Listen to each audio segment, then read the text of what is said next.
All right, beautiful. So we have all kinds of things going on. Let's see. Again, this LK, just to be clear, I mean, if someone has a larger account size, if you're doing 10 contracts, that's only $22,000 of buying power. So again, this put sale, $22,000 of buying power if you don't mind owning 1,000 shares. And if you do 1,000 shares, 10 contracts of this put sale, you're already paying for 1 full year of real life trading almost. So that's something to keep in mind, actually. Because if you sell 10 contracts, you would get paid $1,800 for this put sale. And as long as LK stays above 2250 between now and the next 2 months, that premium is yours. And I kind of think that would be nice. So just something to keep in mind, something to think about. Bill says on put sales, what do you think about BABA? So I mentioned about an hour ago, I'm a huge fan of selling some puts on BABA. I love the fact that it's pulling back. I do think it's going to eventually go a little bit lower. So something like this and like this, I think that's almost a certainty. But if you want to sell some puts, 180 or lower, February to March should be great. And there actually is a decent amount of premium down there too.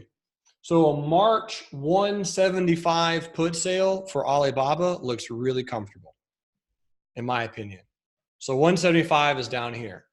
So again, just to reiterate, if you don't mind buying at least 100 shares of BABA, you could get paid right now $1.85, so $185 to own BABA, $25 less than it is now, $30 less than it is now. And you'd be buying a stock that was at 230 at 175. So I like that approach, Bill. If you are a put sale fan and or if you've been doing it for a while and or if you have a little bit of a larger account, I personally would say, man, RLT is going to be your bread and butter because we do a lot of put sales extremely well. Very, very high success ratio with put sales. Jim says, someone asked about INSG. Did you cover it and I missed it? I did not cover it and you did not miss it. INSG, I don't really see much on this one. I would probably let this candle close just like this. I would let this candle close and I would wait for tomorrow to either go bullish if it bounces higher or don't go bearish if it trades into the 50 and then look to buy it down there. That's pretty much it.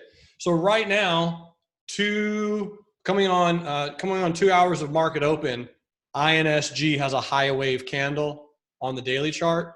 So I'd probably just let this one close and then play the bracket trade breakout or breakdown of that high wave candle.